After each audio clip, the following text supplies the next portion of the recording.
Tanah Toraja di Sulawesi Selatan dikenal dengan beragam budaya dan tradisi uniknya.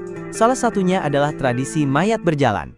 Tradisi ini biasanya dilaksanakan dalam sebuah upacara adat, yang disebut tradisi Mak Nene. Dalam upacara ini, masyarakat Barupu di pedalaman Tanah Toraja mengganti pakaian mayat leluhur mereka. Upacara Mak Nene diadakan setiap 3 tahun sekali, biasanya pada bulan Agustus.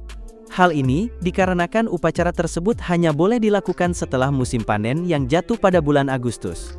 Masyarakat adat Tanah Toraja meyakini bahwa jika ritual Mak Nene tidak dilakukan sebelum masa panen, sawah dan ladang mereka akan rusak akibat serangan tikus dan ulat yang datang secara tiba-tiba. Apa itu tradisi Mak Nene?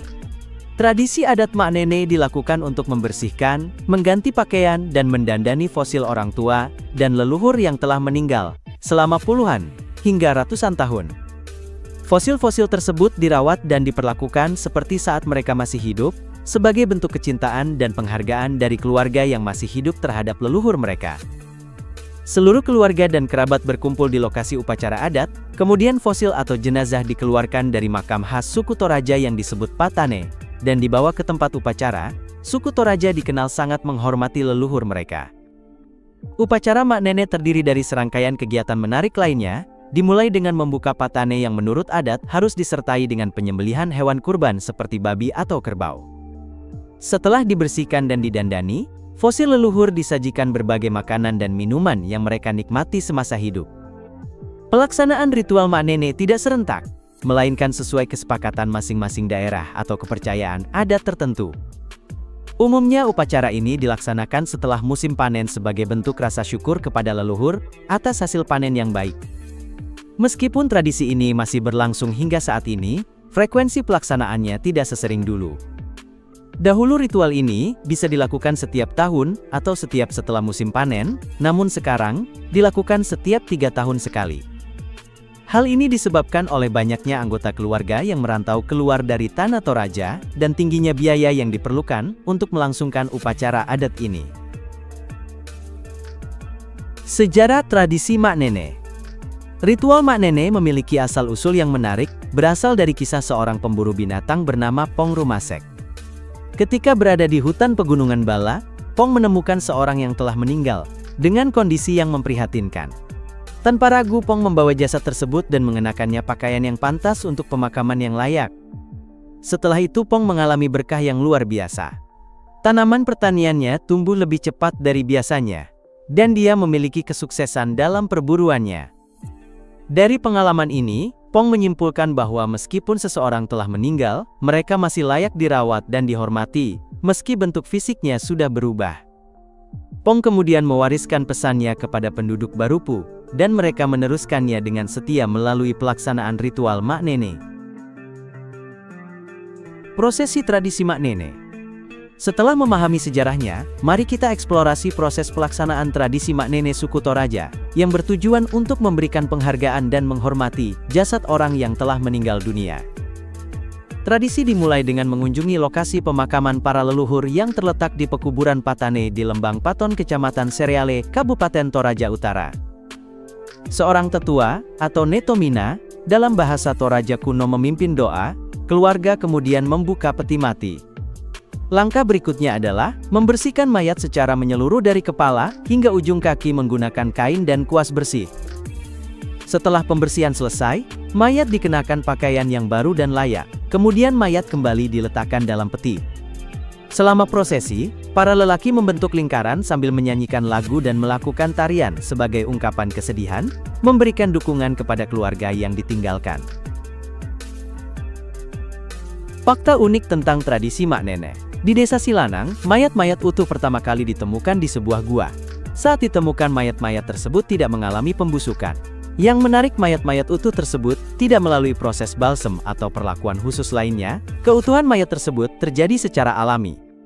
Masyarakat setempat meyakini bahwa ada zat tertentu di dalam gua tersebut yang memiliki khasiat untuk mengawetkan mayat manusia. Tradisi Mak Nene sangat terkait dengan keyakinan masyarakat Toraja bahwa leluhur mereka yang dianggap suci berasal dari alam langit dan bumi. Mereka meyakini bahwa tidak semestinya jasad orang yang telah meninggal dikuburkan di dalam tanah, karena hal itu dianggap akan merusak kesucian bumi, dan dapat berdampak pada kesuburan tanah. Banyak yang ingin tahu apakah masyarakat Toraja benar-benar berhasil berhubungan dengan dunia goib melalui ritual Manene. Beberapa warga desa mengklaim bahwa mereka menerima pesan dan arahan dari roh-roh leluhur yang telah meninggal, tetapi hal ini belum pernah dapat diverifikasi secara ilmiah.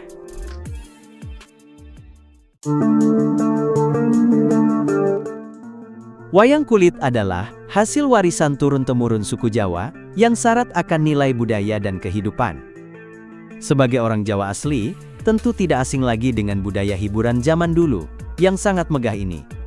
Wayang kulit banyak menceritakan epos dari Ramayana dan Mahabharata, asal India, karena memang wayang adalah bentuk representasi dan akulturasi antara budaya Hindu dan Jawa. Wayang merupakan salah satu seni yang paling menonjol di antara banyak seni lainnya. Wayang syarat akan representasi berbagai seni termasuk seni musik, seni peran, seni tutur, seni suara, dan seni perlambang. Wayang terus mengalami perkembangan dari zaman ke zaman, hingga dijadikan sebagai media dakwah penyebaran agama Islam di Nusantara. Wayang mulai berkembang di Nusantara, diperkirakan mulai 1500 sebelum Masehi, dan digunakan sebagai ritual penyembahan nenek moyang. Kala itu orang-orang percaya bahwa roh, atau arwah orang yang telah meninggal dunia, tetap bisa hidup, dan memberi pertolongan sehingga dilakukan pemujaan. Pemujaan roh itu disebut hyang atau dahyang yang menjadi cikal bakal wayang saat ini. Sejarah wayang kulit. Wayang awal mulanya berkembang di Indonesia sebagai sarana penyampaian cerita Mahabharata dan Ramayana, yang erat kaitannya dengan agama Hindu. Namun seiring berjalannya waktu wayang disusupi oleh nilai-nilai lokal, yang kemudian berakulturasi menjadi sarana hiburan masyarakat zaman dulu. Kini wayang tak hanya selalu menceritakan tentang epos Ramayana dan Mahabharata, tetapi juga menceritakan kisah-kisah lokal tergantung lokasi di mana wayang itu digelar dan dipentaskan. Wayang tidak hanya dikenal pada masyarakat Jawa, tetapi juga sangat populer di kalangan masyarakat Bali. Wayang Jawa diciptakan oleh Kanjeng Sunan Kalijaga yang merupakan anggota Wali Songo, dan merupakan keturunan bangsawan Ponorogo Arya Wiraraja.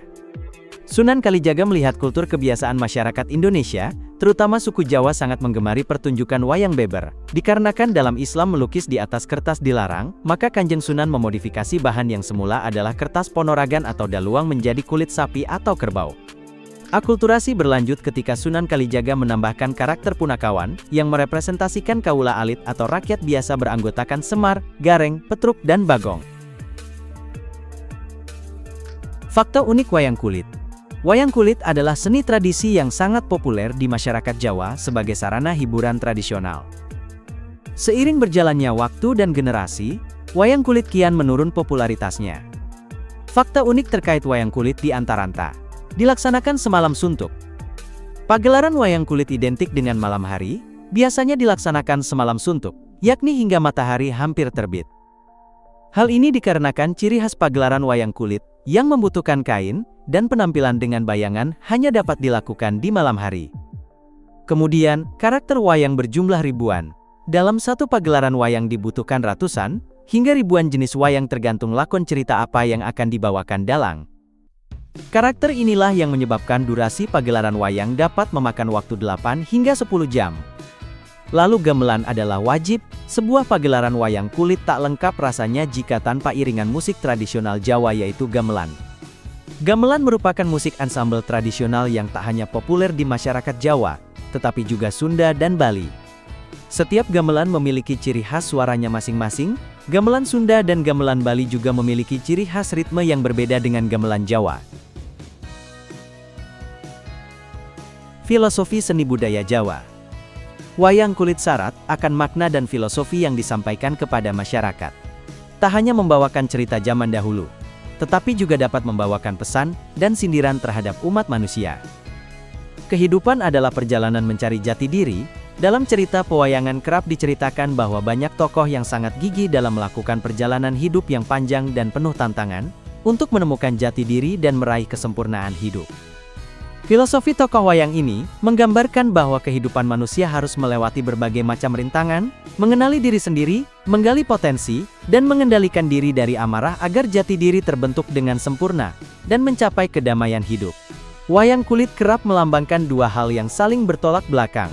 Sebut saja Pandawa dan Kurawa. Hal ini merupakan representasi kehidupan manusia, bahwa dalam hidup ada kalanya seseorang harus berhadapan dengan berbagai macam bentuk sifat manusia. Keseimbangan dalam hidup Jiak tercermin dari sikap bijaksana sebagai penengah antara kebaikan dan keburukan. Karma adalah konsep ajaran dari agama Hindu dan Buddha, yang berarti perbuatan dan hukum sebab akibat dalam kehidupan manusia.